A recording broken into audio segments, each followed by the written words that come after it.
The Austrian Grand Prix returns to the calendar after a 6-year absence in MyDriver after Red Bull decided to reignite talks with the F1 governing board. After such an absence, it meant all the teams had to relearn the circuit and collect more data than usual during the opening practice sessions, but it was clear from the get-go that engine power would be a key deciding factor in race pace. Sergio Perez, who's had a difficult start to the season to say the least, looked like a different person out on track today and narrowly managed to go quickest of all during FP2. Behind them, Ferrari, Haas, and Jaguar all look to be in a close fight, with the McLarens looking a little nervy in the high-speed middle sector. This has gotten the paddock questioning if finally the teams had gotten the jump on McLaren, who has consistently been involved with the lead battle for the last 6 seasons. But soon disaster struck for Jaguar, with Arav's engine failing at the end of Free Practice 2. The team will take a large portion of Free Practice 3 to replace the unit, which will compromise his qualifying preparations, which was the last thing they needed after the gearbox issues last race.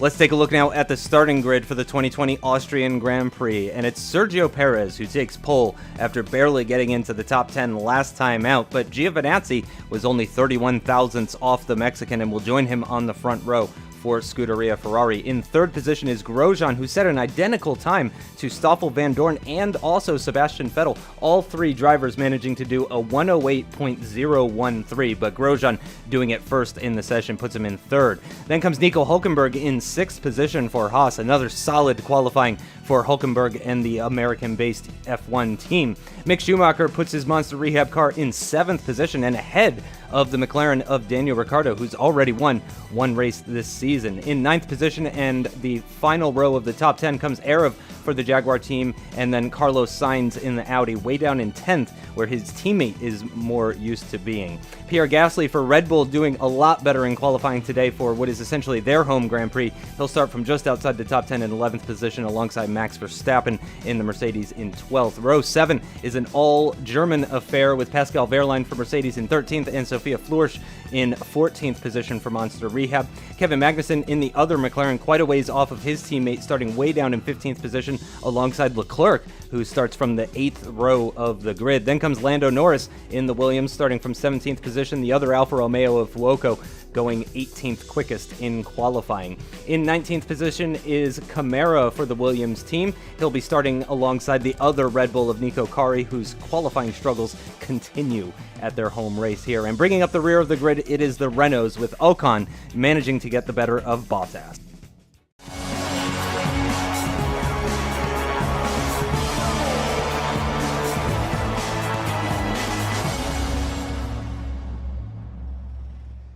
What's going on, guys? Aarava here, and welcome back to my F1 MyDriver Career Mode, episode number 4 today for Season 6 at the Austrian Grand Prix, a brand new circuit to the F1 MyDriver universe, the first time we've had it in all 6 seasons of its running, and so this should be a cracker, especially with the slipstream OP down all those straights here. It's a power circuit, it should be hard and fast, just as Austria always was in the past, and looking forward to this one. We need to try and make up some ground. Obviously, if you did miss the last episode, do go check that out, the Hungarian Grand Prix. But if you did see it, obviously we had issues there, gearbox issues to be specific, and we've lost some ground to Daniel Ricciardo. I say some, a lot of ground to Daniel Ricciardo in the championship. So we're still in second though, because a few other people had a few issues as well, including Carlos Sainz. Now, as a lot of you guys were saying, our kind of main Civil War kind of rival, I guess you could say, in the standings. But Romain Grosjean obviously did brilliantly to get that win last time and jumps up to third place ahead of this race. But we qualified down in 9th place after an engine blowout in practice, so a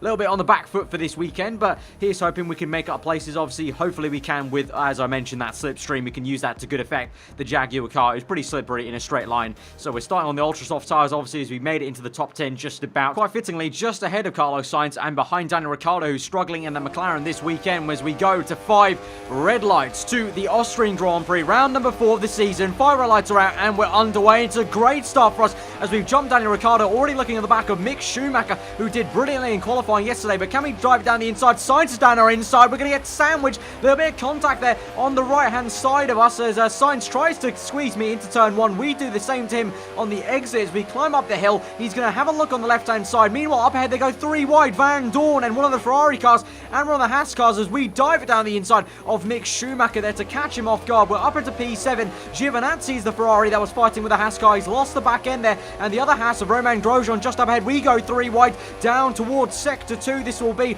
just to manage to hang it round the outside, hopefully, of the Haas car at least. We're going to go side by side with Antonio on the exit, wheel-to-wheel stuff, as we're going to try and grab P5 if we can very early on in this Grand Prix. Meanwhile, we've got Vandoorne fending off Sebastian Vettel, and look at that, up ahead, Sergio Perez is bolted completely there, so at the moment, he's looking very comfortable as we continue to go side by side with Giovinazzi, but he's going to squeeze us out. He's going to have the better line, the inside line for that previous right-hander, and he's going to keep P5 as Vandoorne and Vettel brilliantly go side by side through the final few corners there. Awesome stuff to see, and I can already tell that these straights are going to be just an absolute slipstream fest. This entire Grand Prix is now we're going to do that exact thing to Giovinazzi to try and get back up into P5 if we can, down the inside of turn 1 on lap 2. We're going to be very, very close stuff over the curbing as he sends it wide a little bit, trying to give me the room. That turn 1 is so tight, so in reality you can't actually even fit 2 cars through there without there having to be a bit of track extending on the exit from Giovinazzi as we go on the left hand side. Purple first sector there, trying to go round the outside. We do this switchback move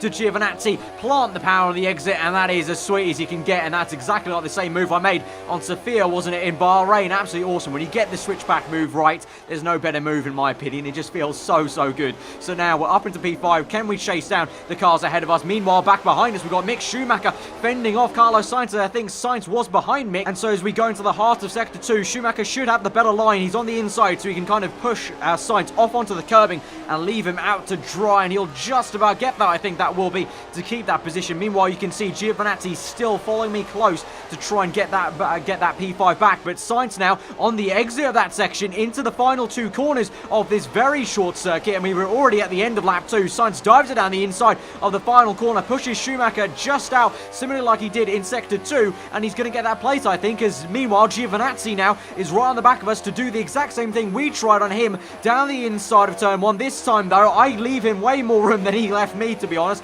and I actually compromise my own line, and we lose the back end, so we're down to P6, unfortunately, having to re-chase Giovinazzi. Meanwhile, look at that, Schumacher's now the one behind us, but he's all on his own, and Sainz is down the order. The car after Schumacher that was in the background was Papaya Orange McLaren Honda, so Carlos Sainz has really lost a lot of ground. I think he's even behind a Haas car there, so Sainz really bottling this race at the moment, whereas his teammate is out in front leading the way, very much like Sebastian used to do in the 2013 era, I guess you could say, the V8 era, but now we're going side by side with his teammate now in the Ferrari car, Antonio Giovinazzi. Can we hang it around the outside? It's going to be very tricky in Sector 2 because he's going to very easily hang us out to draw on the curbing there. You can see he literally does that, and we go a little bit off board and off camber and off circuit a little bit, and now Schumacher will come through, swing by on the left hand side, and he's up into P6, so we're down to P7 now. So you can clearly see already Austria, very unforgiving circuit, very unforgiving circuit. If you make a mistake there, the fact the car's all going so fast the entire time over this lap just means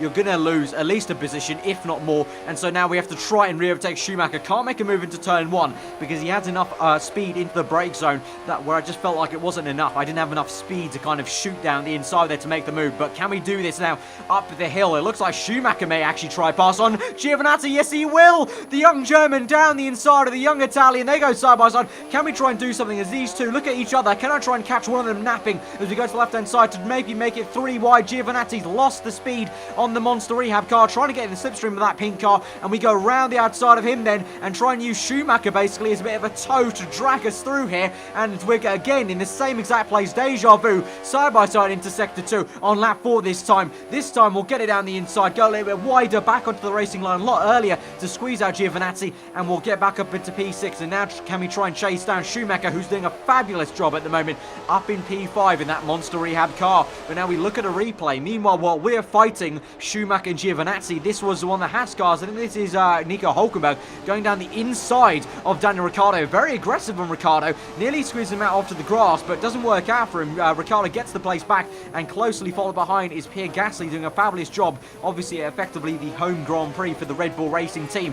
Meanwhile, we move back onto the action, trying to chase down Schumacher now on the next lap. DRS wide open. He doesn't have DRS. There's no one ahead of him, so can we make a diving move down the inside as we enter Sector 2? Very, very close. Lock up on the right tyre. Go over the curbing. Just about managed to wrestle the car through, but he's still going to be there on the exit. He's got some great traction, it seems, and really good straight line speed. I think the Monster Rehab cars have definitely, well, we've seen this entire season so far, they've definitely set up their car for low drag setup, basically, and that's maybe helped them be a bit faster in some areas of circuits versus their big brother, the Monster Mercedes team, where, speaking of them, actually quite nicely, we move on to them, onto their action. We've got Pascal Wehrlein ahead of Carlos Sainz, and then behind him is Max Verstappen, so a bit of a Mercedes sandwich there for Sainz, but he's just got out of it because he's overtaken Wehrlein. Look at that, Verstappen's made the move on Wehrlein, then goes down the inside of Carlos Sainz, so Verstappen dive bombs there, and with a two-man overtake, potentially, he's still fighting Sainz on the exit down the straight, and Wehrlein now may come back, and this is brilliant. The two Mercedes go hammer and tong,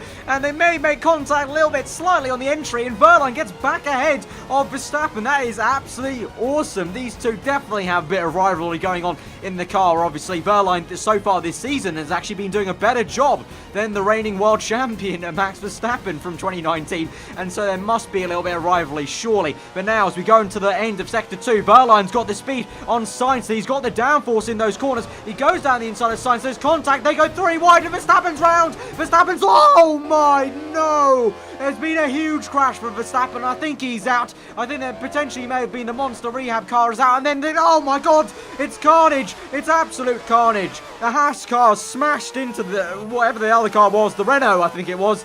Absolute mayhem. Let's take a look at this replay now. Verstappen tries to make it three wide, dives it through, gets the contact there on the side pod, and oh my, what a hefty impact that is from the front nose of the Monster Rehab. That Monster Rehab nose, by the way, must be completely indestructible because it smashed Verstappen's wheel off, but then didn't come off itself. So, yeah, I don't know. Maybe they're lining it with titanium or something like that. But now we move on to lap 7.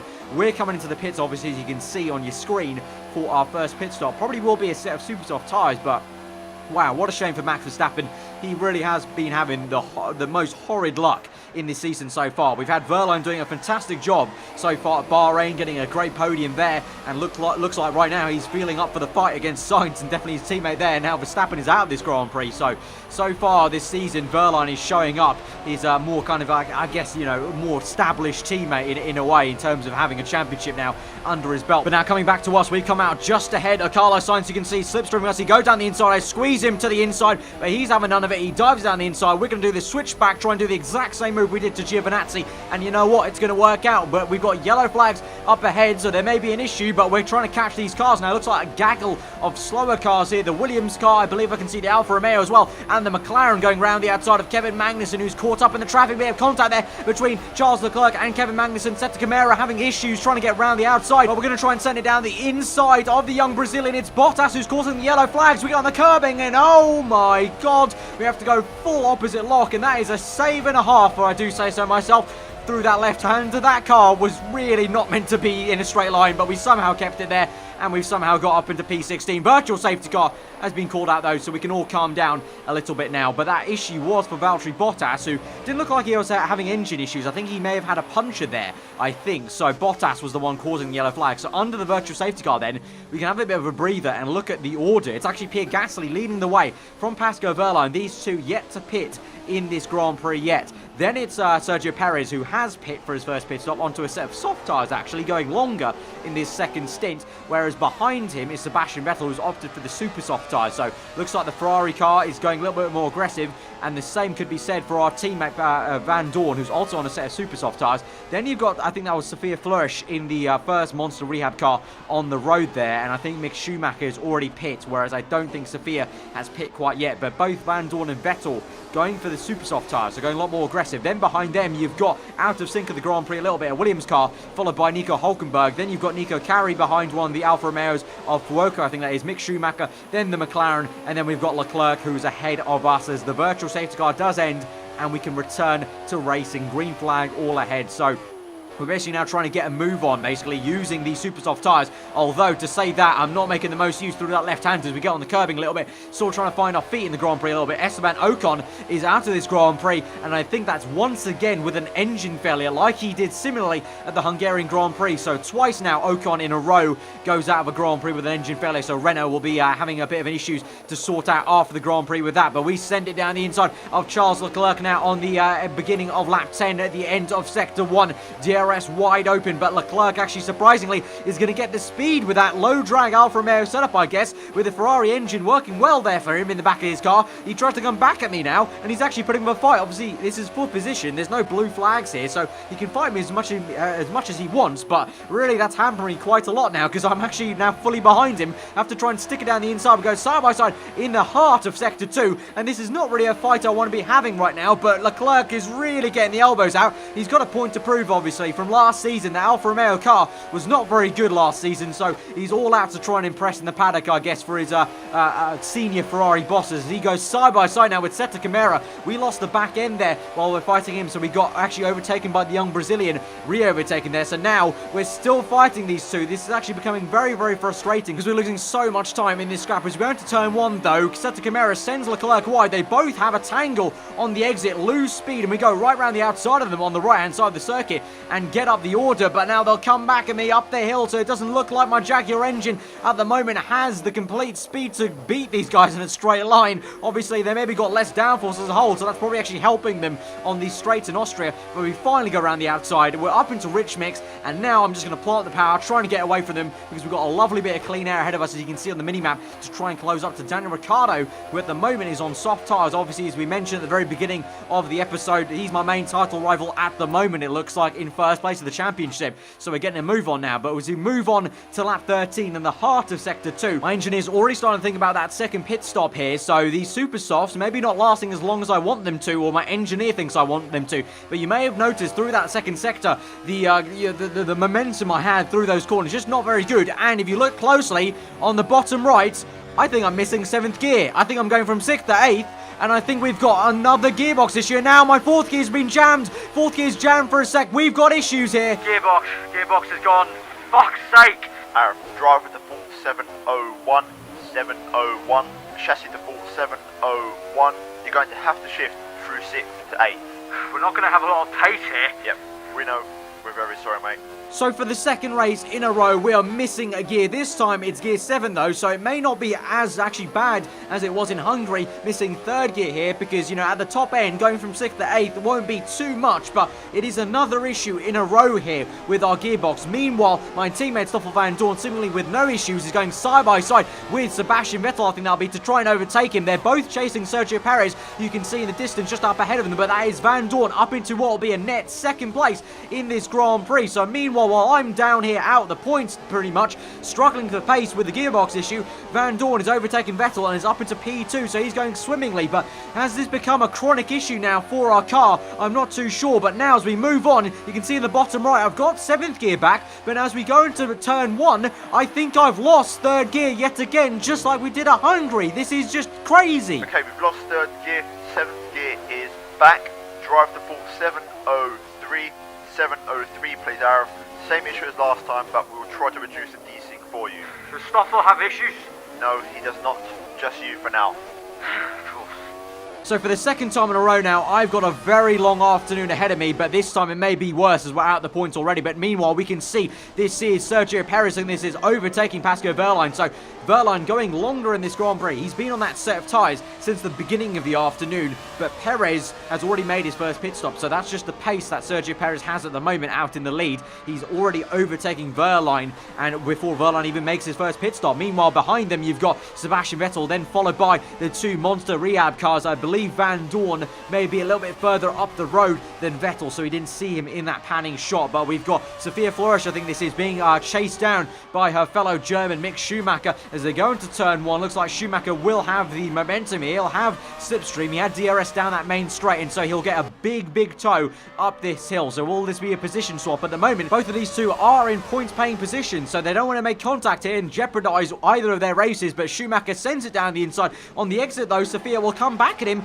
but I think down the main straight, Mick will have the better traction here. Sophia tucks him back behind for the slipstream, but both these guys, after a very unlucky Hungarian Grand Prix, if you remember, where Mick at one point was leading the Hungarian Grand Prix, Sophia was up chasing me in 5th place last time out of Hungary. They both ended up out of the points in that race, so they both got very unlucky. At the moment, they're doing well to be in the points securely right now, with about nearly half the Grand Prix gone. Meanwhile, by lap 15, we're chasing Nico Carey, diving down the inside. A little bit of a lock-up here, but we're finally finding our groove. Missing 3rd gear still, but I'm finally finding my rhythm, and obviously having 7th gear back is helping me down those back straights at the top end of the rev range here. But now as we move on later into the Grand Prix, 1 lap later, I think this will be Stoffel Vandoorne chasing after. This is one of the McLaren cars, so I think Daniel Ricciardo. Vandoorne on the soft tyre, so Vandoorne's already made his 2nd pit stop here for the Grand Prix, and I think he'll be trying to go to the end of this Grand Prix now as he sends it down the inside of the McLaren car. They'll go side by side, but ultimately Vandoorne will have the better traction. I think that McLaren car is yet to pit in this Grand Prix. Now Vandoorne finds himself chasing after the 2nd McLaren, so in a bit of a McLaren sandwich there. But now back to our POV, onto lap 18 now, so a few laps later this will be now. We're coming in for our 2nd pit stop onto a set of soft tyres. I think this will be to the end of the Grand Prix, but there has been some forecast of potentially some rain by my engineer, so we may change it up. We may even go to another set of super soft tyres, but no, it will be a set of soft, so we will go and try and go to the end. But now we do know, we can confirm there has been a forecast for rain at the end of the race. We don't know how heavy it will be, so it remains to be seen if it will be helpful to us or not. It may actually hinder us more with a missing 3rd gear, because that's a crucial gear to be missing for the traction zones. But anyway, we come out the pit lane just ahead of Nico Hulkenberg in the Haas car, the sole Haas car, because remember, the Haas car that crashed into that Renault car with the Verstappen incident was Roman Grosjean, actually. We didn't actually confirm that for you earlier, so it's only Nico Hulkenberg flying the flag for Haas Chevrolet here in this race, and we just about managed to defend from Hulkenberg down the inside there, but he'll have DRS now down this back straight. We move to the outside of the next corner, which probably isn't actually too clever, but we're going to try and go around the outside. Doesn't work out. Hulkenberg squeezes us out, and we lock up a little bit behind his rear tyre, so now we're back down to 15th place now, so we are now 5 positions away from points. And you know, as I mentioned earlier on in this episode, you know, compared to Hungary, we're already in the top 5 fights, so this is really going to be a big struggle. I don't actually think we're going to be able to score any points this afternoon. I think really we're just trying to do the best job we can. We've gone down the inside of Hulkenberg, re-overtaken him on lap 20 here, this will be.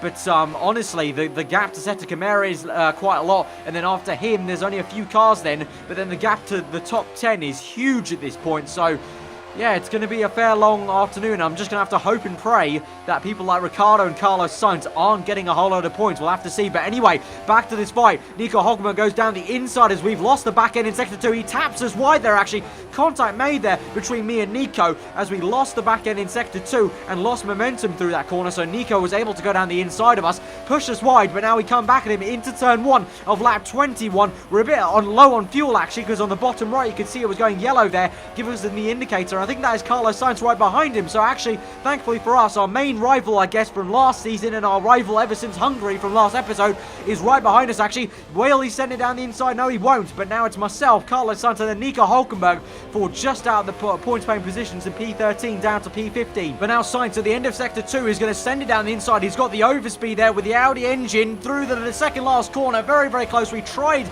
to stick it down the inside. Didn't quite work through the final corner, though. It's a beautiful little move to keep it round the outside and keep 13th place momentarily. DRS wide open, squeeze Sainz to the wall. There is a bit of friction here between us two on track, obviously, after what happened last time out. We send it around the outside to turn 1, lock up a little bit in first gear, but somehow we just managed to keep it. But the action does not stop there, because we move now 3 laps later. It takes 3 laps for Sainz and Hulkenberg to reconvene, recompose, and they both do me on the straight. I pull to the right-hand side, pull back to the left, because actually I can't fight them in a straight line there. They've got that momentum off turn 1. so I'd rather get the DRS off Hulkenberg now and try and re-slipstream them, and basically I have to do the same thing they just did. Maybe take a few more laps to do it, but I have to recompose myself and try and re-overtake them then a little bit longer. But, you know, there was no point trying to fight too much there. Meanwhile, later on, there's a fight here between my teammate Vandoorne going down the inside, Daniel Ricciardo. In the background of them is the Ferrari car of Sebastian Vettel. So these three going very, very close stuff, wheel-to-wheel stuff on the exit of turn 1. Will Vettel be able to slipstream Vandoorne or Ricciardo to overtake one of them, or might even get both of them if he can send it down the inside? No, it doesn't look like it. It looks like he slipstreams Vandoorne to try and overtake Ricciardo, but Ricciardo, will he send it around the outside, gets squeezed out on the exit? But now I think he'll technically have DRS now off Vettel, so he can come back at him, and yes he does. So he's going to get right in the slipstream, tuck up behind his gearbox, and then maybe potentially send it down the inside. No, not quite, doesn't go for the lunge. So now it's Vettel ahead of Ricciardo, just behind Vandoorne. And then as we move on to the very next lap, Vettel's actually pulling away from Ricciardo. Ricciardo doesn't seem to have the pace this afternoon, as now Vettel goes down the inside of Vandoorne. So these two go side by side, but they may hamper each other to the point where Ricciardo comes back into it, and that's exactly what happens, because there's some contact made there. And so now Ricciardo's coming right back into the picture,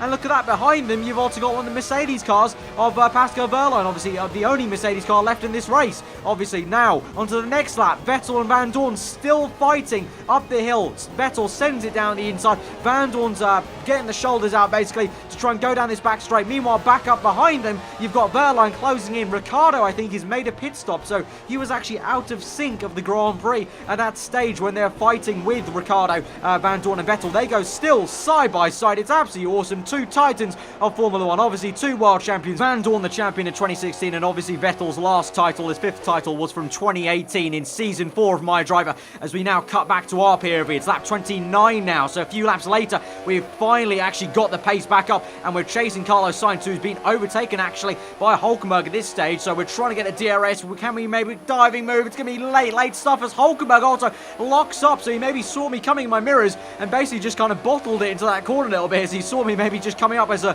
kind of raging green bit in his mirrors. And so now we've overtaken Sainz, and can we get straight on the back of the German in the Haas car? And we're basically trying to do exactly what those two did to me a few laps ago. We've got the pace back up, and I'm finally getting a bit of a groove with this car, lacking the 3rd gear still. We still very much don't have that gear for us. You can see every single time I'm going from 4th, it's going all the way to 2nd there. So I'm trying to avoid 2nd as much as I can, basically staying in 4th for most of the corners where I would be going 3rd. But now we open DRS, we've got the pace. It's our fastest lap yet, I think that is, in the top right there. So we are really getting a groove now through turn 1, keeping 4th gear as I just mentioned, and we've got 6 laps left in this Grand Prix. We're in P11, so actually points are not too far away. So could we get one measly point in this Grand Prix maybe with 6 laps to go? It's Kevin Magnussen who holds that last points paying position. Meanwhile, back to the action at the top flight. We've got Vettel still fending off Vandoorne. Vandoorne sends it down the inside, and lurking in the background there, ready to cruise up to the back of them, is Pascal Wehrlein. They're just watching this fight really for quite a few laps now, about 5 laps at least. He's been just watching these two go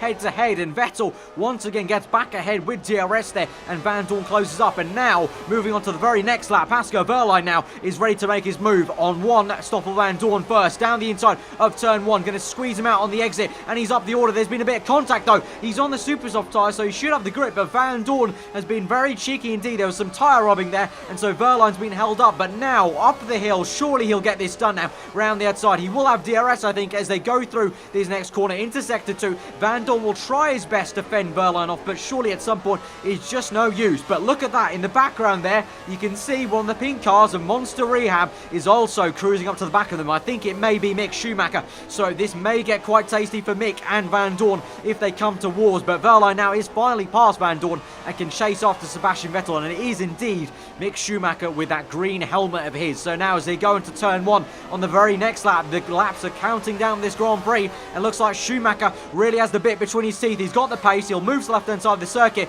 and I don't think Vandoorne's going to have too much to defend with. He's going to slipstream Wehrlein to maybe help him out here. Vandoorne still sticks it down the inside, so he's trying his best to defend here and keep this what will be now I think 3rd place here. And Schumacher goes on the left hand side. He's going to have DRS wide open at this point, and he's going to try and get this 3rd place, which will be a fantastic podium position for him at the moment. But now actually off the exit of the corner, he's going to get away from Vandoorne, and moving later on to the very next lap, he's looking like to overtake Wehrlein now, so he goes down the inside for P2. This is absolutely amazing stuff. Schumacher down the inside of his big brother team Wehrlein in the monster Mercedes Mercedes car, and the Monster Rehab car has taken P2 for now. Will Verline come back at him? This will frustrate Toto Wolff and Mercedes thoroughly here as we move on to now lap 32 for us on our POV, and we're still trying to fend off actually from Nico Hulkenberg. We're getting a little bit wayward now as these tyres start to go off, and also I think at the moment it's just about starting to rain just a tad, so this is going to be a bit of a defending job, and really in reality I don't think we'll be getting that P10. I think instead we're just trying to fight for our dignity to keep P11 here from Hulkenberg, and he sends it down the inside. He's still there,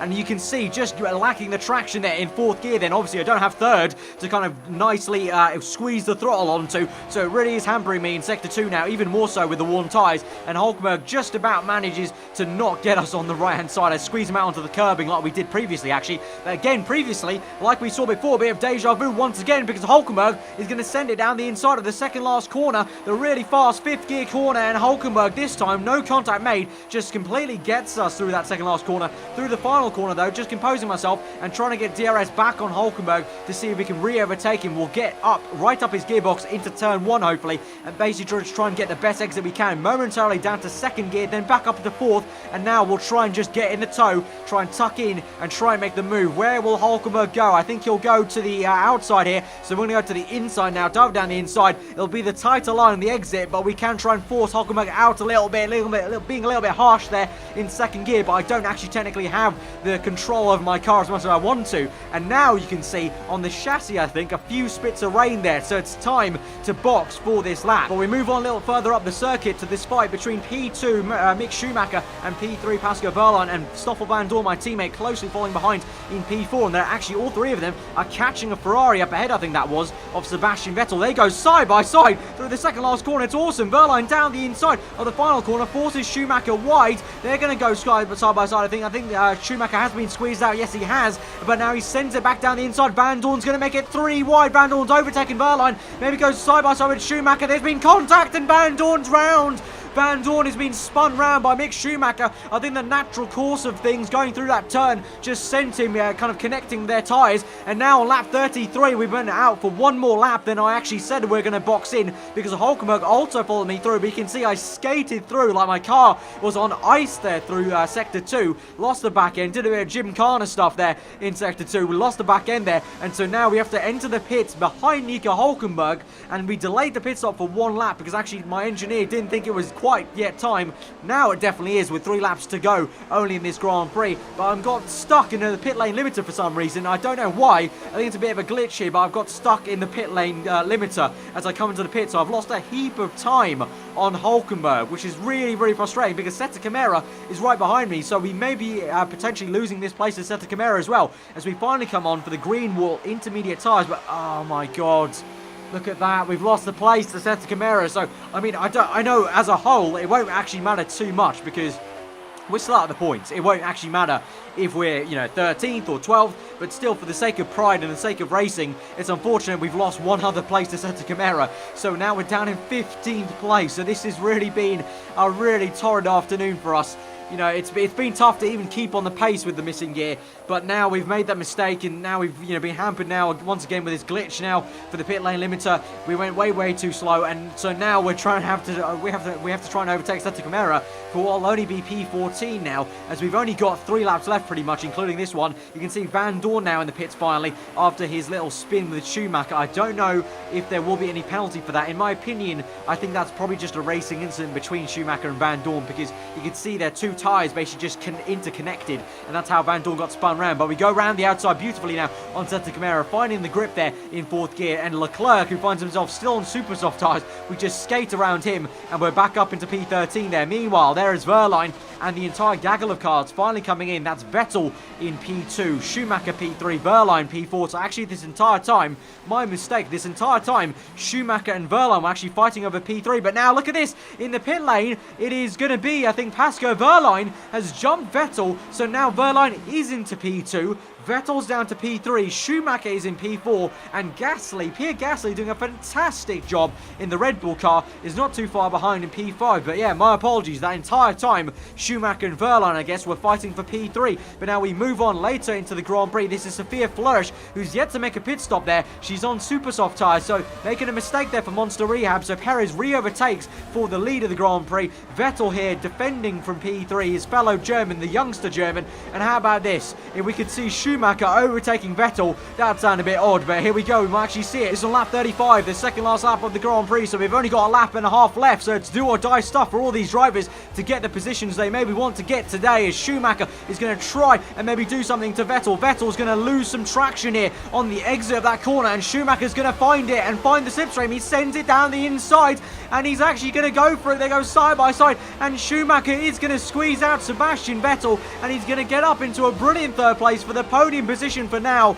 and that is absolutely amazing. Obviously, his father was known for being very good in the wet, and it looks like the genes have been passed down there, as Mick Schumacher is going to come through for third place, because it's the final lap of the Grand Prix. It's going to be Sergio Perez who wins the Austrian Grand Prix. It's going to be Pascal Wehrlein in second place. Mick Schumacher, as I just said, grabs third, with Sebastian Vettel fourth. Pierre Gasly with a brilliant fifth place, and we're going to limp home in P12 after a very frustrating afternoon here. The only kind of condolence for me is that Daniel Ricciardo, I think, only finished up in P9, so he didn't get too many points over us in this race. But there it is. Sergio Perez finally has woken up this season and has gotten that win to match the win of Carlos Sainz's teammate, obviously, for the first win of the season there. But there you go. The race results. Giovinazzi finishes up just behind Vettel in P6, with Sophia Flourish, even though she got caught out on the super soft tyres, still managed to get points there in that race for 7th place there. So well done to her. And after a spin, Stoffel Vandoorne still managed to actually get home in P8. And you can see Nico Hülkenberg gets the last points,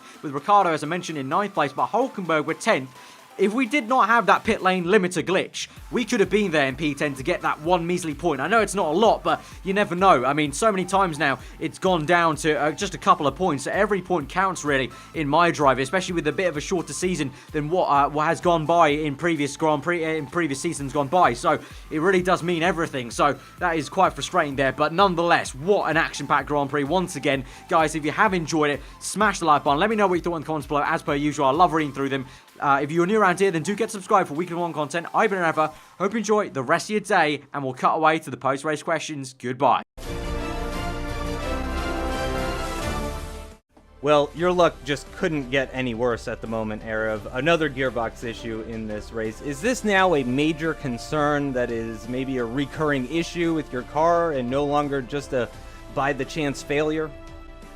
Yeah, I guess so at the moment. I mean, you got to say 2 in a row now. It's pretty much likely that I think it's something we need to look at now. We didn't have a new spec of gearbox here or anything like that this weekend, so it was just a case of swapping, obviously, to the next one we have allocated and allowed, and had to hope a little bit, and it's come back, and probably with more of a vengeance, really, because, yeah, around here, I actually ended up being a lot worse without it, and yeah, I mean, it's just frustrating, especially, you know, since also it's just happening to my car. I don't think, as far as I know now, still, it didn't happen to Stoffel's car as well. So it's just a bit unfortunate that right now my car seems to be the bogey one, the unlucky one right now. So yeah, it's I hope we can get a little bit luckier next time out. I mean, for sure, the next one's Monaco. So if we have a gearbox failure, then it's going to be unacceptable. It's going to be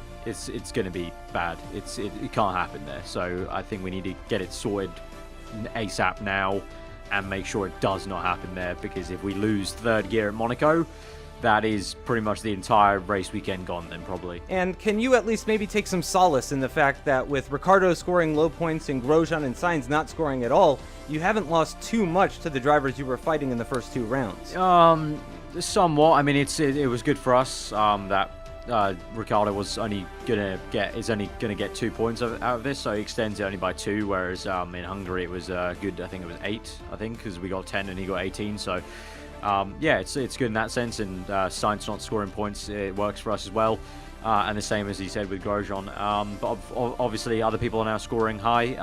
You know, Perez is now thrusting himself into right back where, you know, Sainz is, and finds himself, you know, nearer to us, me and Ricciardo, and Grosjean as well. So the field's been so close now for so many years that really there's no point kind of being happy about other people not scoring points, because at some point, you know, they'll bounce back. Everyone's trying to bounce back, obviously, from if they had a bad race in Hungary. Same here. Obviously, I'll be trying to bounce back in Monaco, which will be, you know, a crucial place. I need to qualify well then, and you know, I'm not shy to making some you know, very close moves in Monaco. So hopefully we can have a very good result there. But it's just gonna be a case of if the gearbox holds up, and then if it does, then the car's working with me, and I can do my bit. Obviously around Monaco, it's going to be mostly down to the driver. So yeah, I mean, that's pretty much it. But yeah, I mean, there's a little bit of solace in Ricciardo and his score. Well, I think we're all hoping for better luck for you in Monaco. Thanks for your time. All right, cool. Cheers.